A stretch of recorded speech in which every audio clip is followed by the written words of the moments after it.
여러분의 수명이 다한 후에 어디를 가고 싶으세요? 천국 가고 싶으세요?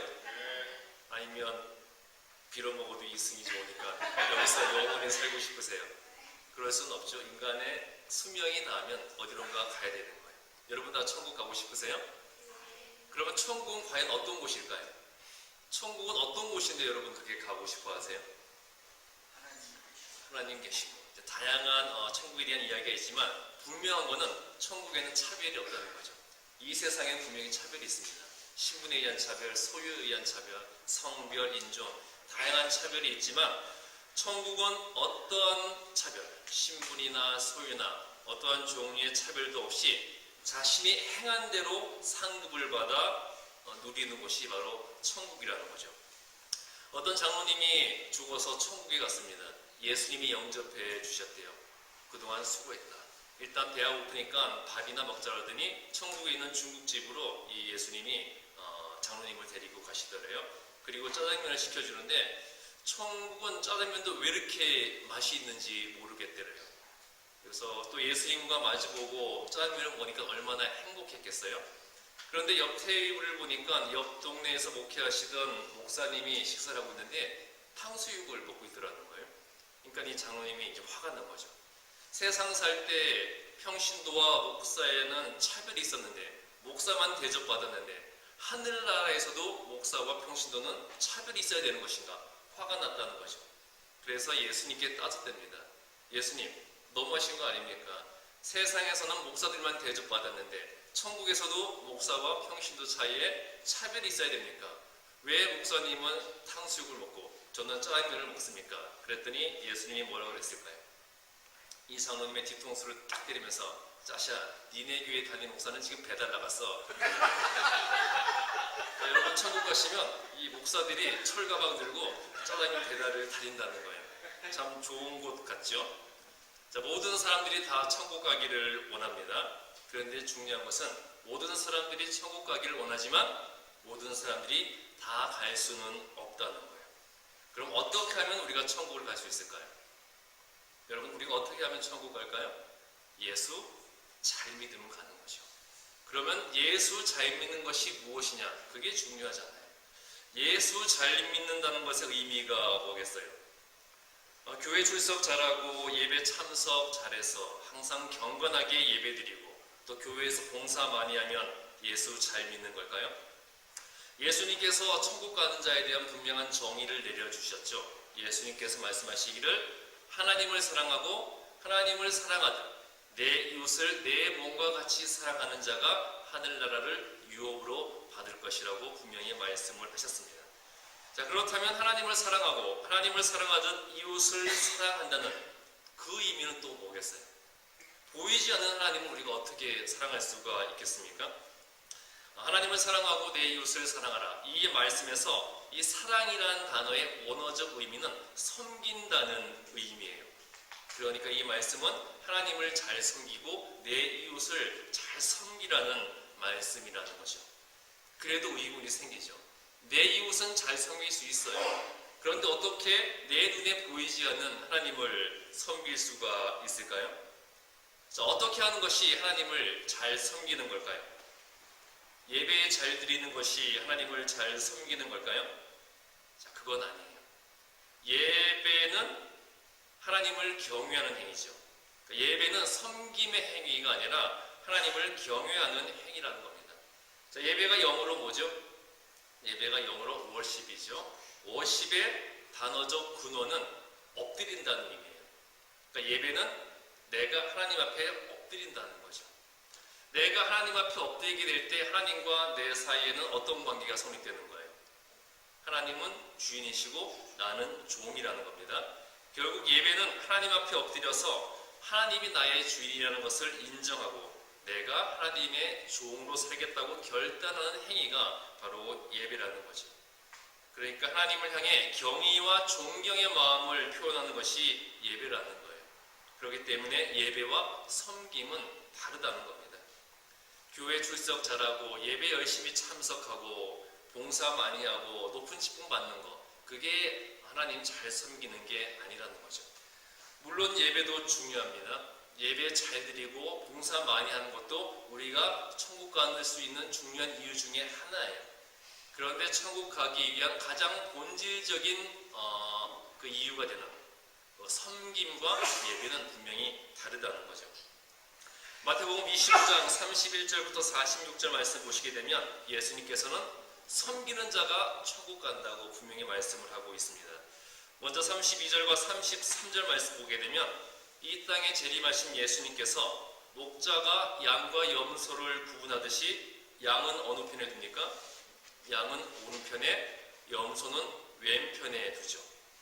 팔레스타인 지역방에서 양과 염소가 낮에는 구분 없이 함께 풀을 뜯는데요. 그런데 밤이 되면 양과 염소를 구별해서 재운다는 겁니다. 자, 그러한 전통에서 유래된 비유인데요. 사람 사는 세상에서도 예수님이 재림하시기 전에는 모든 사람들이 구분 없이 섞여서 살아갑니다. 구분이 없어 보여요. 그렇지만 재림하신 예수님 앞에서는 그들의 믿음과 행위에 따라 분명히 구별이 된다는 거죠.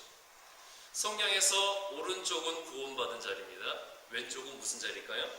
왼쪽은 심판과 저주의 자리가 되는 거죠. 최후의 심판 때는 중간이라는 게 없어요. 정치계에서는 중도 그런 말이 있는데 예수님이 재림하셔서 최후 심판할 때는 중간이라는 게 없습니다. 양다리가 있을 수 없다는 거예요. 오른편, 왼편으로 분명히 양분되고 옳거나 틀린 것만 있게 된다는 겁니다. 자, 예수님께서 오늘 말씀에서 재림하셨을 때 구원의 자리인 오른편에는 어느 짐승을 두셨어요? 양을 두었죠. 심판의 자리인 왼편에는 어떤 짐승을 뒀습니까? 염소를 뒀죠. 양은 성경에서 순종을 상징하는 동물입니다. 염소는 불순종을 의미하는 동물이에요. 그러니까 이 말씀은 하나님께 순종하는 자는 구원받아 천국 간다는 것이고요. 하나님께 불순종하는 자는 저주받고 심판받아 지옥에 간다는 그런 비유가 되는 거죠. 자, 34절 말씀 보게 되면 예수님께서는 오른편에 있는 자들에게 뭐라고 말씀을 하세요? 나와서 예비된 나라를 상속받으라, 그렇게 말씀하시죠. 내가 예비된 나라를 줄 테니까 받으라 그러지 않고 상속받으라, 그렇게 말씀을 하세요. 상속은 부모와 자식 간에 유산을 물려받는 거잖아요.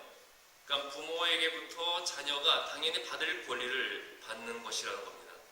자, 이것처럼 예수 그리스도를 아버지와 같이 친밀한 주로 맞이하고 자식이 부모에게 유산을 물려받는 것이 당연한 권리이듯이 하나님 나라를 당연한 권리로서 물려받으라고 그렇게 말을 하는 거죠. 그러면서 예수님께서는 35절, 36절에서 이들이 하늘나라를 상속받는 이유를 설명해 주시죠. 왜 오른편에 있는 사람들이 하늘나라를 상속받는다고 말씀해 주십니까?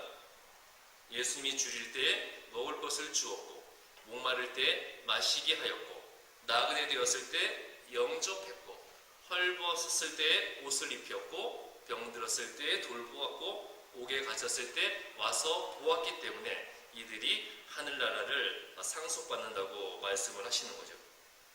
예수님은 세상에서 고난당하는 자들을 구원하기 위해서 이 땅에 오셨죠. 그리고 그들을 위해서 십자가에서 죽으셨기 때문에 예수님은 고난받는 자를 자신과 항상 동일시한다는 거예요. 그렇기 때문에 고난받고 굶주리고 질병에 시달리는 사람들에게 선행을 행한 것이 바로 예수님께 선행을 행한 것이라고 여기신다는 거죠. 그런데 예수님께서 이렇게 말씀하시자 의인들은 37절, 38절에서 예수님이 자신들에게 말해주신 내용에 대해서 우리가 언제 그런 일을 했습니까? 그렇게 반문을 합니다. 그러면서 또 말하기를 설령 했다고 하더라도 우리들이 행한 그 선행은 결코 내세울 것이 못되고 그런 일로서는 우리가 상급을 바랄 수도 없습니다. 그러니까 최상의 겸손의 모습을 보여주고 있는 거죠. 그러니까 착하기만 한 줄 알았더니 뭐 하기까지 하는 거예요? 겸손하기까지 하는 거죠. 착하고 겸손한 이들을 봤을 때 하나님께서, 예수님께서 얼마나 마음이 기특하셨겠어요. 그러니까 이 의인들은 철저하게 하나님과 다른 사람을 섬기는 것이 자신들의 삶에 있어서 당연하게 체질화되어 있는 그런 사람들이라는 겁니다. 그러자 예수님께서는 40절에서 이들에게 말씀하시기를 너희들이 지극히 작은 자 하나에게 한 것이 곧 예수님에게 한 것이다. 그렇게 알려주시는 거죠. 여기서 예수님은 예수님의 사랑을 실천한다는 것이 막연한 것이 아니라 대상과 방법에 있어서 구체적이라는 것을 알려주고 계시는 거예요. 우리가 예수님의 사랑을 실천할 대상은 누구라는 거예요? 우리 곁에 있는 지극히 작은 자. 그러면 그 사랑을 실천하는 방법은 뭐라는 거죠?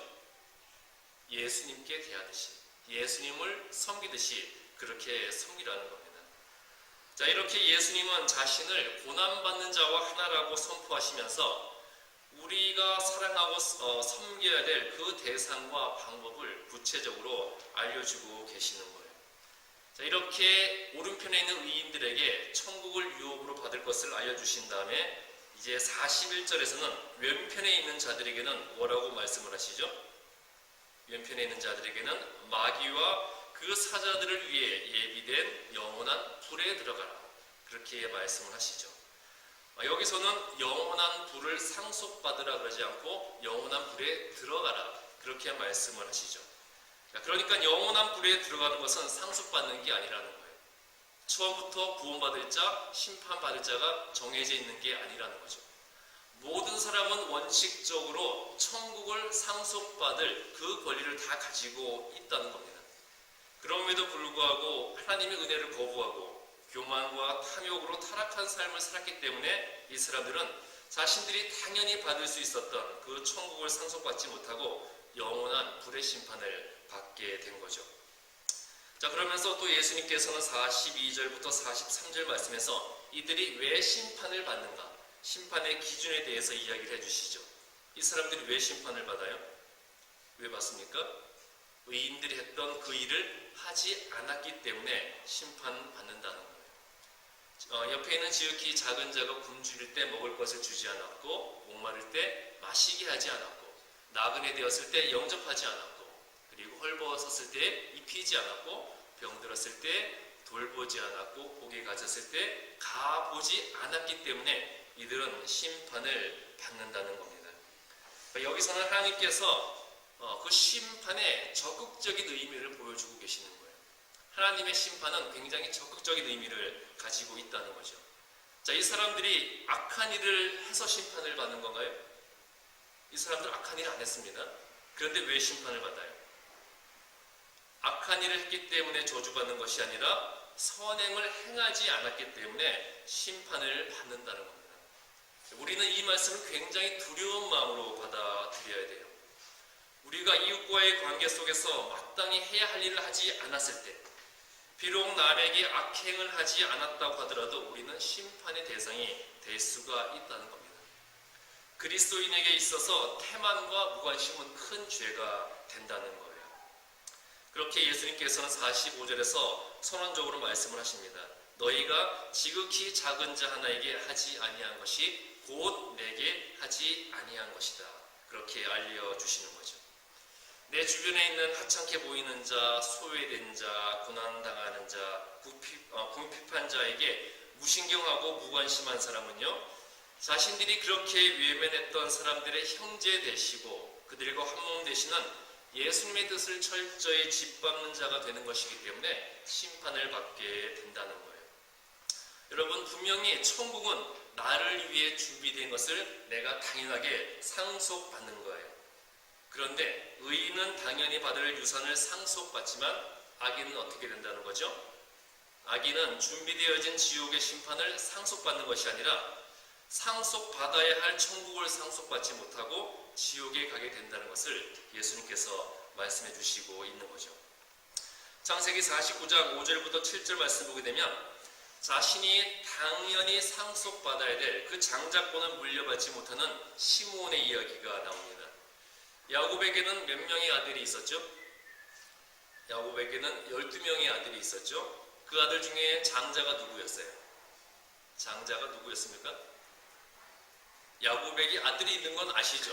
자, 12명의 아들이 있습니다. 장남은 르우벤이었어요.